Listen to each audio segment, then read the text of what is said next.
welcome to the brand new, very first episode of Mads World. I'm your host, Mads, and if you haven't come here from Instagram, which I'm assuming you have because I haven't promoted it anywhere else, I'm in my 20s, I'm living in London, and I've been here for 3 years now, and I'm originally from Melbourne, so shout out to all my Melbourne friends, and shout out to my mum, because I just think she would love that. G'day, Mum. Right, so recently someone said to me, you chat so much shit, but you're so good at it.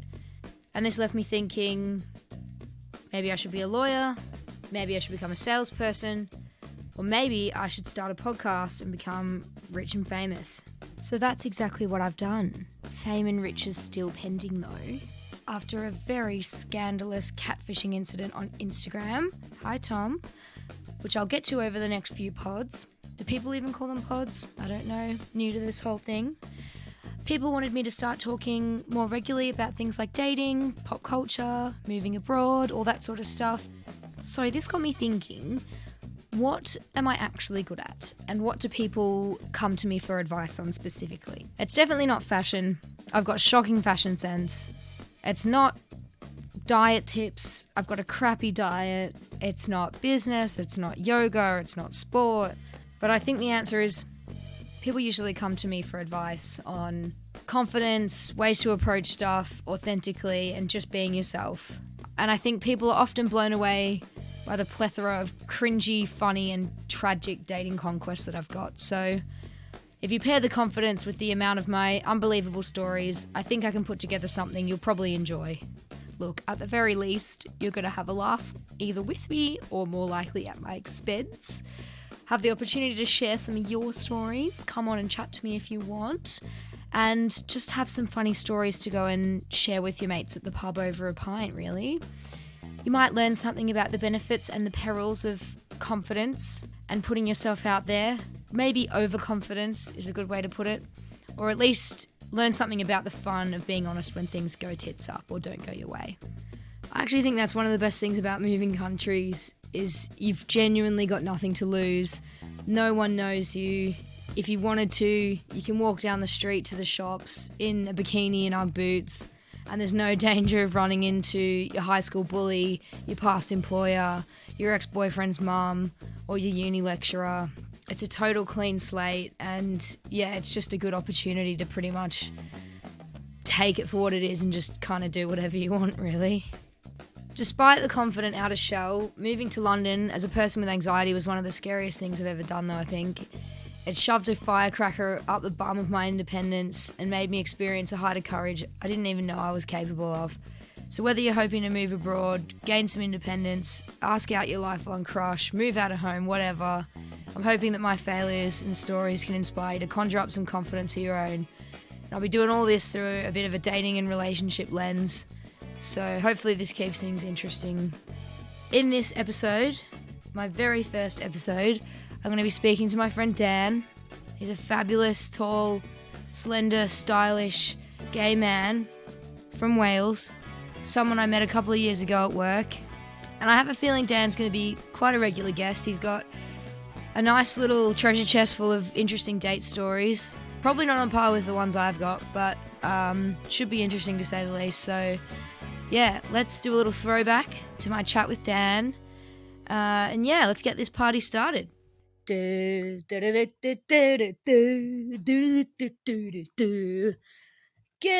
Daniel. Hey. How are you? I'm really good, thanks. How you doing?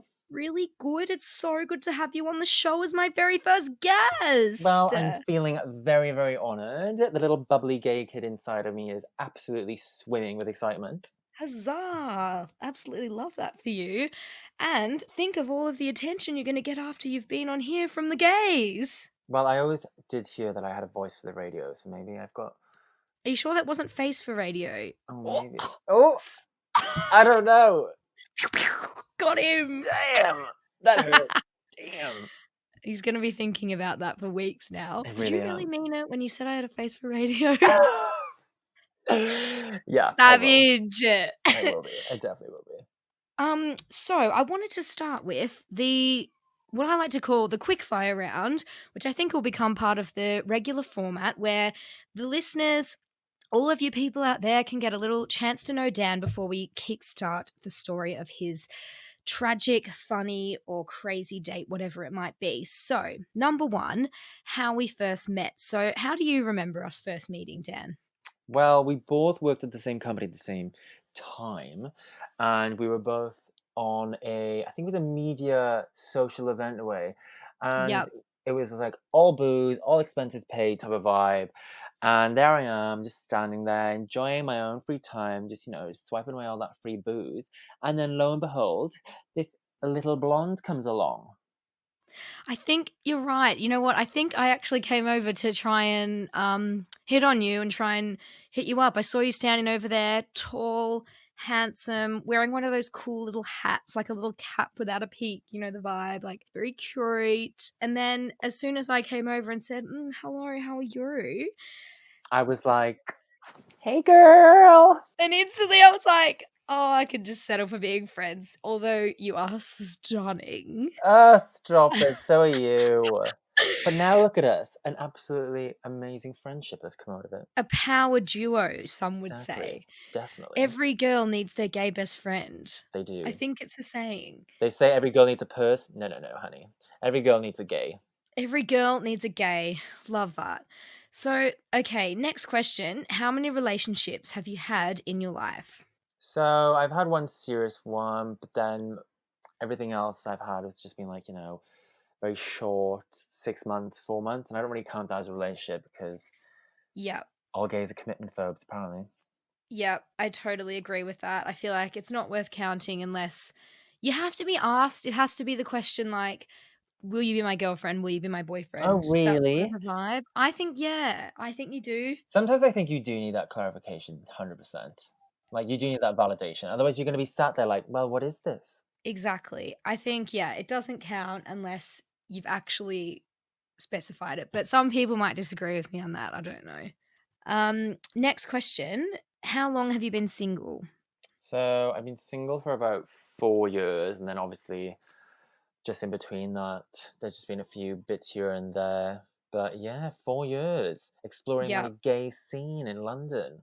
love that. And so that time you've been in London, you've been on a few dates, and how often would you say you go on dates? So, I've been told by friends, and looking back, I have been quite the serial dater across the London scene. Yeah. But Okay. then COVID struck, took a little bit of a setback, but now I'm kind of back in the game again. Back in the game. And what's your usual type of guy that you would typically go for?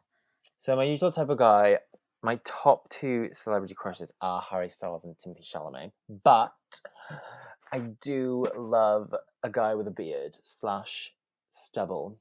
Love that. You know what? I think there is a lot of debate around Timothy and Harry as to whether, whatever they identify as in their sexual orientation. So you might have a chance there. I mean, I'm still holding out.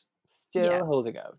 We'll Is see. Timothy, does he live in London or is he American? I don't know. I stalk him like a lot, and Because someone told me Harry Styles lives in Dalston, which is actually not far from me. So maybe we could go and just swing by his house, 3 times a day until you run into him. He's got a little apartment up there. yeah, no, he does. There was this little viral video of him on Dawson Street, and people just asked me for a picture, and I was like, that could be me.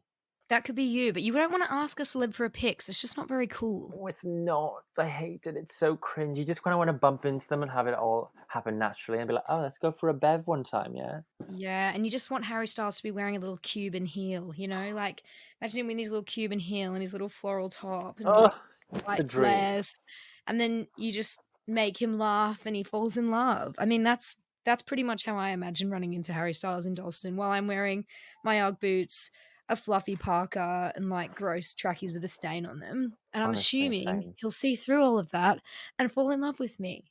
Stunning, so stunning by him and by us.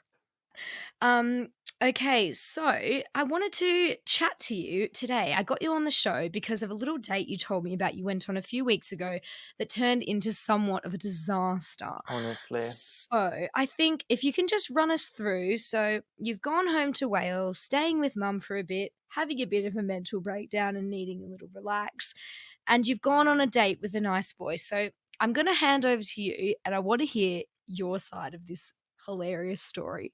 Okay, well, I don't normally go on dates in Wales because I'll be honest, there aren't many hot people around my area. I come from a very rural farmland area, and the closest thing I'll probably get is a sheep, to put it bluntly, basically. So then, I'm just, flicking through the dating apps, and I see this guy, and I was like, wow, you're a bit of a needle in the haystack. All right, let's give this a go. Let's have a chat. A little sheep in the field? But anyway, so we're chatting and then we decide, oh, let's go on a date. And I was like, cool. And the closest pub is honestly like 4 to 3 miles, and public transport there isn't like London. A bus ticket costs £9. No, it Nine. It doesn't. does. It Does does. Wales have different money or is that pounds? It's still pounds. It's not Scotland. It's not It's Scotland. not Scotland. 9 British pounds, 9 GBPs. Yeah, so he's just like, I drive, I'll pick you up. And I was like, okay, cool. But Stunning. that Stunning. means I'm going to be drinking and you're not going to be drinking. So, okay. So then he picks me up and we finally get to our destination. And it's a cute little pub, like super, super cute. We go in, it's really nice. Fast forward, I've had like about a pint and he's had half a pint because, driving. And we get back in the car. And by this point, it's like pitch black. We're driving along, having a laugh, and just saying all these stories, trying to keep the humor alive. And then next thing you know, we're just going around this bend, and I say something funny. I do like ha ha ha ha laugh, and then all of a sudden he just swerves the car and almost hits this other car, and then I'm just like, what the bloody hell's going on here? So these are like rural roads, no lights on. We're talking Wolf Creek type pitch black roads. Yeah, this is like Outback, Wolf No, Creek, but I can Welsh. relate. Australians and Welsh people, we've got similar landscapes. We're people of the earth. Oh yeah, 100%. And then I'm just like sat there, like, what the hell just happened? And then he was like, I hit something. And I was like, what?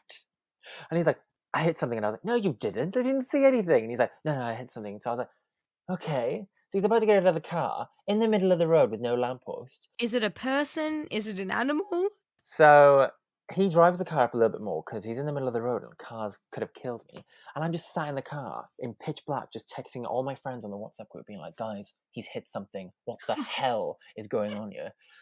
And I'm in there for a good 10 minutes waiting for him. And I just see him in like the wing mirror, just bending down with a flashlight. Then like a person comes out with another flashlight, and I'm like, oh my god, I think he has hit something. Oh Shit. no. I'm refusing to get out of the car because I do not want to see whatever's out there. And this is a first date, isn't it? Yep, This is a lot for a first date, I gotta say. I've put up with some things on first dates, but this is quite a lot, running honestly, something over. I regret only having that one pint. I wish I ordered about 3 tequilas for this because he starts walking to the car, and I was like, okay, thank God he's coming back. Great, great, great. And then when he opens the car door, the light comes on, and then all of a sudden, as he's getting in the car, I just see all this blood, and I'm just like, excuse me, what the hell is going on here? So he gets in, and then he's like white as a ghost. His eyes are like really teary, and I'm like, "Are you okay?" And he's like, "I had to kill it," and I was like, "What? Kill what?" And he's like, "The cat." What? No. And I was like, "What do you mean you had to kill it?" And he's like, "It was still alive when I hit it, so I had to wait for it, snap its neck." So your first date, snapped a cat's neck, got back in the car, and the blood rushed in the car like on The Shining, that's what you're saying? Yep, and I'm just sat there like, what What? the hell is going on? I was like, I thought I was going on a date with a boy, not Ted Bundy. Wasn't this guy a vegan? Didn't you tell me he was a vegan? Yeah, he's a vegan and animal rights activist. So I was just like sat there. I don't know how you could have done that. This is an animal's life. I know you hit it, but still. Oh my god, he won't eat a steak, but he will snap a cat's neck on your first date. Right? I mean, what the hell? So I'm just like, right, do you want to drive? Do you want to sit down? Like, I don't know, do you want some, like, do you want a water? There was no Have a water, little have a little drink of water. And then he's just like, no, no. He's like, I'm just gonna take you home. And I was like, okay. So then I just hand him this dry towel for the steering wheel because he's just covered in dry blood. And then I'm just sat in the car thinking, I need to not be this tense. I was like, I need to have a discussion of something. So usually when I'm on a date with someone or any friends, and I like love food. So I just randomly said to him, and I always ask this question to everybody, what's your death row meal? And as those words came out of my mouth, I was like, Oh my God, what have I just said? Dan, no. What was that cat's last meal? I Was don't it even know. crunchy or wet food? Just a little bit of kibbles, you know? What's that cat brand? Dan, no. What did he say? Did he just turn white, his knuckles grip the wheel? Oh, he just looked at me immediately, and I'm just like, "Oh, I'm sorry, sorry. Actually, what I meant to say was, you're on a desert island. What's your desert island meal?" And then he's just telling Oh. me his desert island meal, and I make things worse because I wasn't listening that he was a vegan because he talked about this chicken place, and I was like, "I love fried chicken," and he's like, "It's not that kind of chicken. I'm vegan," and I was like, It's "Oh, chicken with no I. you I know." don't like how they make these food substitutes look like the word, but without the word, they've just got a little chicken I or know. Stop cheese. fooling me. Don't trick me. Just let me eat it. We passed not just one, but two roadkills on the way back. And I'm just sat there No. like, triggered. Triggered, but you know what? At least it sort of normalizes it for him. He's killed one, but he's not the only one who's done it that night. I There's at know. least 2 other dates out there that have killed cats on their date. I was actually going to kiss him, I'm not going to lie. And I was going to give him a hug. I was going to give him both Okay. those things because I thought, it was quite a nice day, minus. The murder. And as I'm getting in the car, I was like, okay, I'm going to go now. And then I just tapped him on the shoulder and just left. And I was just like, what the hell just happened? Was there too much blood? Girl, it was on his knee and then it was just all over his hands. And I just, he'd been crying. And I just thought, It's a lot. it is a lot to take in, I mean, kissing a guy covered in blood who's half in tears and he's a vegan, like, do you really want to fuck with that? My answer honestly. is no. No, you really That don't. would not be my first choice of a date. Great. Well, thank you for sharing. And so the next part of our little podcast, which I think is going to become part of the regular format, is we're going to ask ourselves the big questions in life that come out of these stories. So, Dan, the main question that we're all wanting to know at this point is what would your death row meal be? Oh, well, starters, arancini balls. I mean, you know as well as I do, we're both gluten intolerant. And if we're gonna die, Go down swinging. I'm the exact exactly, same. I mean, I'm already probably feeling pretty sick. If I'm getting the electric chair, I'm probably going to feel pretty bad. So, exactly. So give me those damn arancini balls. all the gluten, babes, just hook it to my veins at this point. And then I'd probably just get like a massive platter on my main meal. Like, I've got your tacos, I've got your Yep. sushi, then Yep. I've got like nachos. I'm just gonna be a fat pig before I die. Do you know what though? I think in prison you might be pushing your luck a little bit. I have a feeling the chef's gonna look at you and say, "Mate, it's a last meal, not a last meal, sir. It's not your last hurrah, Sarah, mate. It's your meal. It's one meal." What would your drink be? What would you have a little drink with it? Oh God, I don't know. I would want something super strong. Maybe like absinthe. Okay, like a hallucinogen sort of vibe. Or a tequila worm. Oh, a tequila worm. Just the worm. Maybe that could be like a little amuse-bouche at the start. Amuse bouche. I thought we weren't doing appetizers. Oh, you know what? It's the dream prison. We can have whatever we want. Oh, We're having tacos and sushi. We can have an amuse-bouche of a little tequila slug. exactly. Exactly. Okay, and dessert. What are we thinking for dessert then? Oh God. Maybe like a 3-tier Lotus Biscoff cheesecake. Jesus. I mean, by this point, you're going to be so full. Why not? Give it to me. Yeah, give it to me straight, Doc. Absolutely love that. I think mine would be similar. I reckon I'd I go. was gonna say, what would you have? I think I'd go prawn toast and dumplings for the starter. Bit of a Ooh. rogue one, like a Chinese, yeah, Chinese sort of a vibe. And then we're gonna fly across the world to Europe and go with a bit of a carbonara, like a real eggy one. You do love your carbonara. You know I do, and it would be full cream, full gluten, like where I'm gonna shit myself anyway in this electric chair. Like, just fucking lay it on me, Exactly. You're bro. wearing an adult diaper. Why not? Then dessert, you know what? I'm not a huge dessert girl. I think I would go for a cheese platter. I know that's rogue, but do you reckon that's a good idea for a dinner party? As everyone can just make their last meal and we could eat it in 3 courses in succession. That sounds great. Yeah. Maybe this could be the other podcast that we do is we actually just go and make these foods. Maybe we could go on a date. With each other. I am a gay man deep down. You really are. I I really think you're more of a am. gay man than I am. And that's, like, saying a lot. I know, that's saying a lot. You're very gay and you're very a man. So, Dan, thank you so much for being my very first guest. Very lucky to have you on here, telling me all about your cat killer story. Sorry to the guy who actually had to go through that, but I'm glad you did because it's made for some really good content for all the listeners. Well, I want to thank you for letting me come on and actually share this story. And if anyone out there has ever experienced anything like this, reach out and tell me. I want to hear everyone's stuff. I feel like I've just done this so that I can chat to all of these random people about all of their little secrets and all their little stories and that sort of thing. So, yes, please. Well, I cannot wait. Yes, I cannot wait either. I can't wait to talk to everyone and see how we get on. I wonder what we'll be doing in a year. Maybe we'll be chatting to Britney Spears about her dates. I don't know. We're going to just see how we get on. Oops, he did it again. Oops, he did it again, the cat killer. I hope he doesn't do it again, but you know what? It's very dark out there. They really should get streetlights. That's all I'm saying. That's the learning. That's the learning from this story is get some streetlights, Wales. All right, well, thanks again, Dan, and we'll see you soon. See you soon. Bye. Bye. Well, guys, hope you enjoyed this little piece of my soul I've laid out on a buffet for you all over the last however many minutes I've been rambling on for. This whole project really is the definition of all the gear and no idea, so please do get in touch with me on Instagram.